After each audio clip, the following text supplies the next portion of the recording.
The dark side of North Idaho, what no one tells you before moving. That's what this video is about. Let's jump in.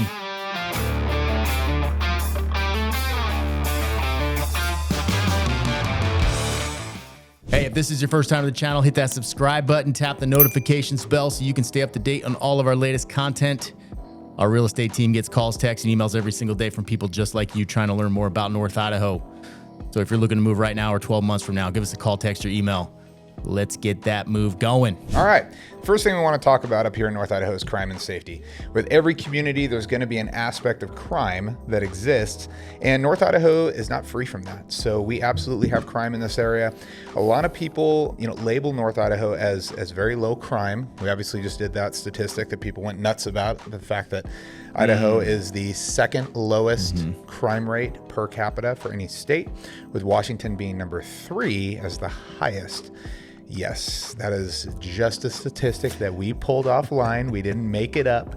So if you disagree with it, there's somebody else to take it up with. But here in North Idaho, I was a police officer here locally for Coeur d'Alene. I have seen the crime that happens here. The one thing that I will talk about before we go to the dark side is that persons crimes here in North Idaho are extremely low.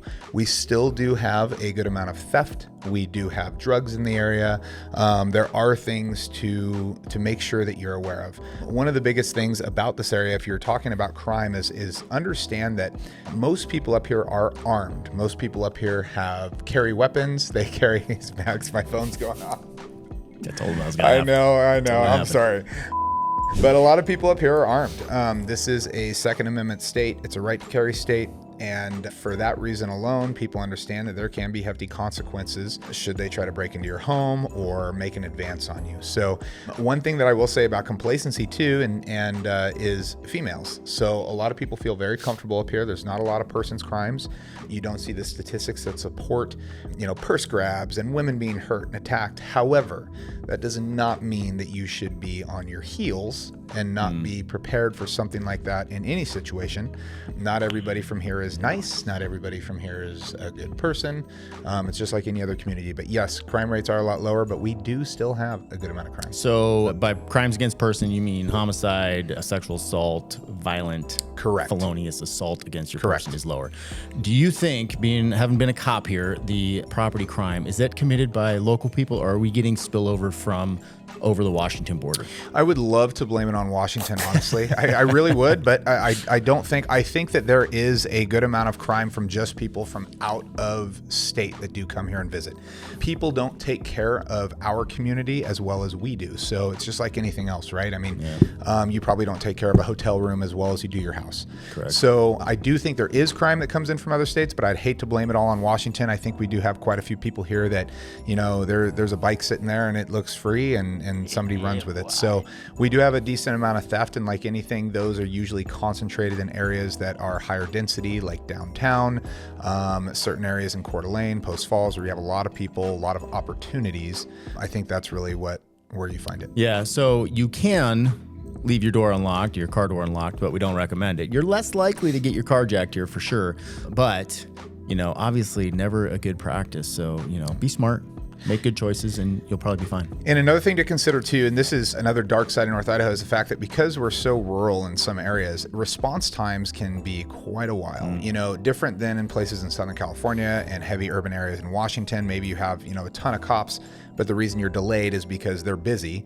Up here, it's really drive time. And that can be significant. If you live rural and you are 30 minutes, outside of town, depending on where the closest sheriff is, they could be south, they could be north, it depends, depending on what incidents are going on. It could be a long time for somebody to respond to your house should there be an incident that you need somebody. So keep that in mind too. When you're living rural, you're kind of on your own for a little bit. Yeah, you might be looking at 30 minutes to a response time. Easy. Harrison all the time. Harrison's for sure, right? Long drive. Yeah. Right? Yep. So, like Dave said, be prepared to protect yourself and your family.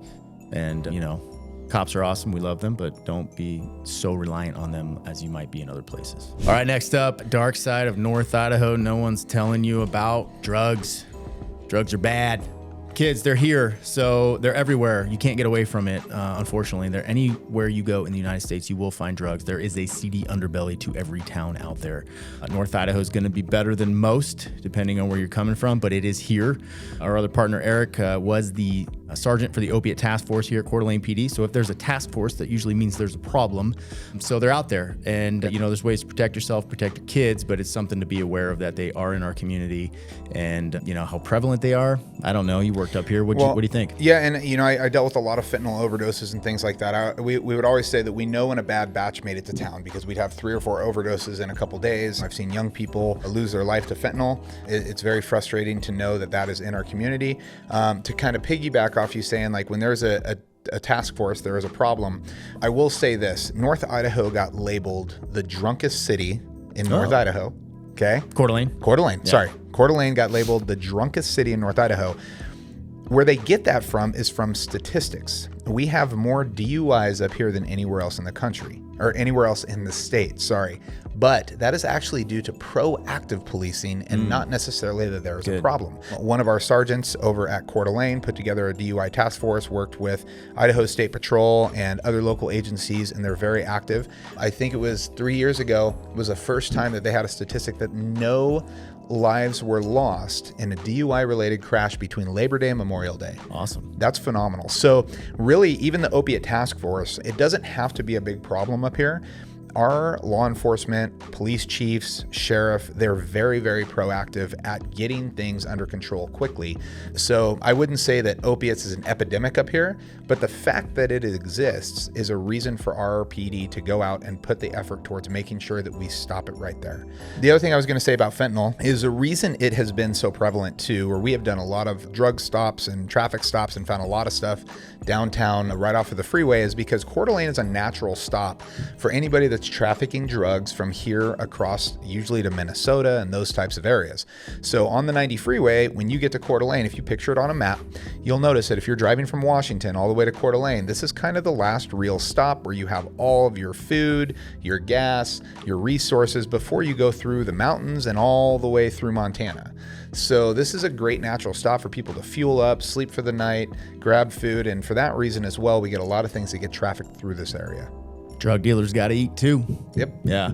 Okay. So it's out there. What about these more rural communities? Are they facing more challenges?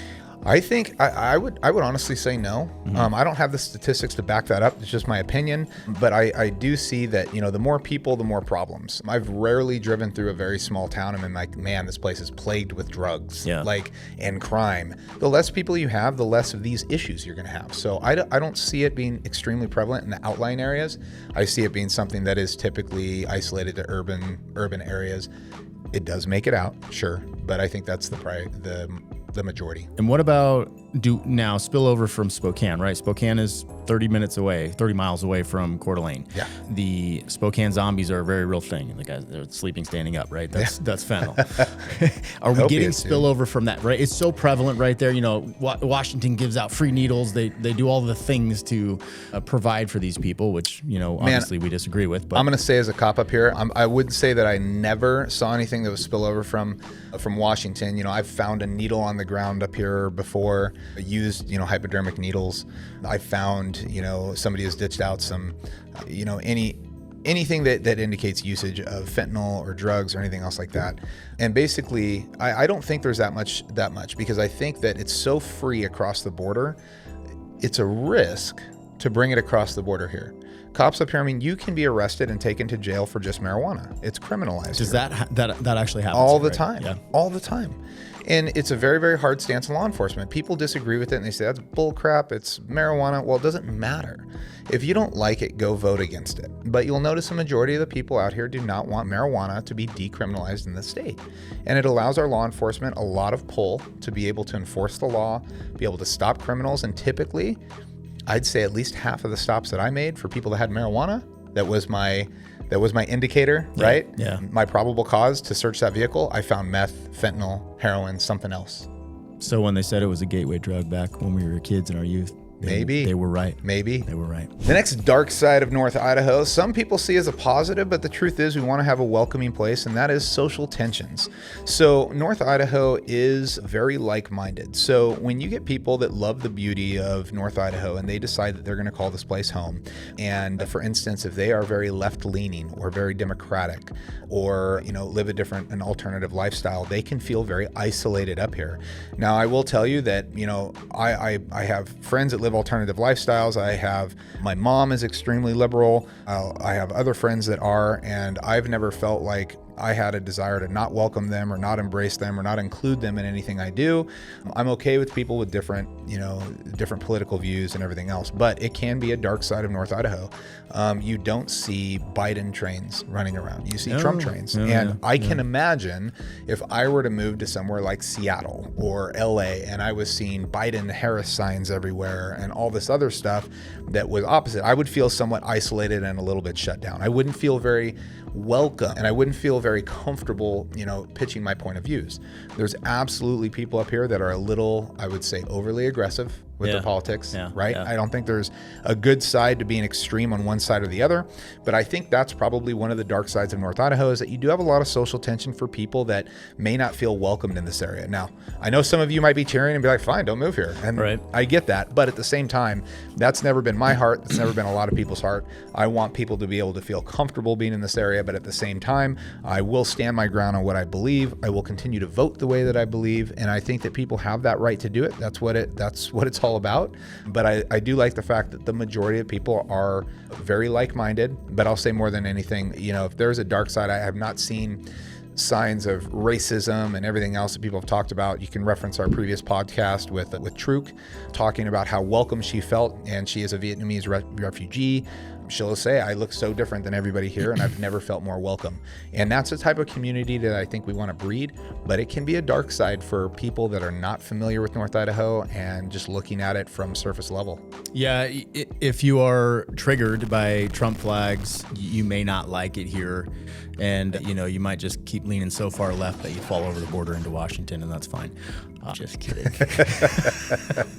Like Dave said, and we reiterate this, politics have become so divisive lately that there is common ground. I have family members that are liberal, and yes, we do not see eye to eye, but it's important to be able to have conversations because somewhere in the middle lies democracy, and that's where we should be living a little bit more. Now, we do like it the way it is up here, and we will fight politically to keep it the way it is. And I think, when you start bringing in politics from the left side, as we've seen in a lot of these major cities out there, the quality of life tends to erode. I have not seen an example that doesn't happen like that lately. Yeah, so I have not either. So keeping that in mind, yes, we love everybody. We want to be welcoming. We want to have conversations, love your neighbor, no matter what, based on their character, right? If they're a good person, but at the same time, we are recognizing that, if we allow some of these policies to happen here, our children won't be protected, our way of life won't be protected, and that's super important to us. That's why we chose to call this place home and raise our families here. All right, dark side of North Idaho, I don't know what we're on. Weather and isolation. So number weather. I said I don't know what number. Weather and isolation. Okay, it is a common question for people that are coming here, especially if they come from a nice warm climate. What's it like up there? The reality is majority of the year is fantastic weather up here. If you like four seasons, right? I do. I grew up on the East Coast. I love a good fall. I love the crisp smell of the air. I love me some pumpkin spice, whatever. No. Don't even go there. Apple fests, all the stuff. I'm in. I love springtime and I love summer, of course. Wintertime is the one that gets people, and it's not necessarily because of snow. We don't get a ridiculous amount of snow up here, but what it is January, February, March tend to be overcast, and the days are very short because we're so far north. So that's the time of year most people complain about. That's the dirty little secret up here. So if you come visit in the summertime, you're like, oh my God, this place is paradise. It is. Just keep in mind, January, February, March, you're going to want to go somewhere warm for a couple of weeks and decompress. Yeah. Pumpkin spice is garbage. So if you agree, please like and share. Shut your mouth. Pumpkin spice is garbage. So Yeah, the winters are tough. Like vitamin D, getting red light therapy, doing your vacation. We typically don't leave here for the summer because it's beautiful. I can't think of anywhere else I want to be. We do our vacations usually in the winter. That's what keeps my wife happy. So guys, if your wife gets seasonal depression, great time to go somewhere tropical is in February. That's like towards the end when everybody's mad and everybody's stuck inside for a long time. So definitely just keep an eye on that. It affects women typically more than men. I believe that's the statistic. However, men can get depressed from it as well. We love sunshine, and so it's not here all the time. This is where community is important. When you're feeling like that, it's good to get out, go meet your buddies for a workout, cold plunge, whatever. Do something with other people, church, and lean on your community for support when times are like that. And pumpkin spice is garbage. Shut your mouth. All right. Who should not move to North Idaho? Well, I'll be honest, if you need to be entertained, if you need that big city life, if you need things given to you, if, all the resources and Grubhubs and DoorDash, we have some of that, but if you need to be taken care of, this is not the right place. Yeah, if you need food delivered by drone, it ain't happening. Yeah, your drone will probably get shot down here. I know that's I'm not advocating that. It's an FAA violation. I'm not advocating that. I'm just saying. We got don't fly it over Bonner's Ferry, right? So, but honestly, if you're looking in North Idaho and you're like, yeah, it looks like a beautiful place, you better be prepared to entertain yourself. You better be outgoing. You better be willing to talk to people. You better be willing to go find stuff to do in the cold months. You better take in the nature and be able to get outside, because you are not going to want to live inside your house. And then when you decide that, oh, well, today we'll go pay and go to the movies, and then we'll go to the trampoline park, and then we'll go to, it's going to get old really quick up here. There's not a lot of that. So if you are not outdoorsy and you need to be entertained, this is not the right community for you. If you are intimidated by guns and don't like to see them out in public, this may not be the best place for you as well. We have a strong gun culture here, which I believe is in part to the fact that a huge amount of the population is former, current law enforcement or veterans. So we're all very familiar with guns and we love them, and it is a part of our life. Yeah, that is one of those things. Do not move up here and tell us, hey, you shouldn't have that or you shouldn't do that. Yeah. That'll get you a big get out really quick. I don't come into somebody else's area and tell them how they should live their lives, and I honestly, I'm pretty against that up here. So understand that people are responsible up here. We love people, but if you're going to come up and tell us how to live our lives and that you can't have guns, well, maybe this place isn't right for you. Yeah. Good call. Hey, we love North Idaho. I think that's very apparent if you watch our stuff. We're out here in this community every single day. We love it exactly the way it is, but we recognize it's not for everyone. There are some dark sides to it. We try to portray that in our videos, and I think people appreciate that. Please let us know if you do. We are brutally honest, and I think that's important because, yes, we want to attract people here, but we want to attract the right people here. And maybe it's not a good fit for you. We'd rather figure that out right now than we sell you a house and in 2 years you're like, I just can't handle the winters, or guns are scary, or whatever, right? We'd rather help you get the information ahead of time. If you're planning a trip to come up here to North Idaho, talk to us, subscribe so we can get you our newsletter, let you know the events and the things that are happening during that time. I really encourage people, if this is a place that you're looking at already to be home, you should visit in all 4 seasons. You should check it out in spring, winter, fall, and summer. See what you like, see what you don't like, but feel free to reach out to us. Happy to give recommendations on places to stay, things to do, restaurants to eat at, stuff to see. A lot of people coming up in the summer, so it gets pretty busy. But if you'd like tips for that, even what airlines to fly or where to go, please let us know. Yep, we can send you our relocation guide. It's beautiful, has tons of information about the area in it, so you guys can make informed decisions for you and your family. All right, thank you guys. Have a good day. Catch you on the next video.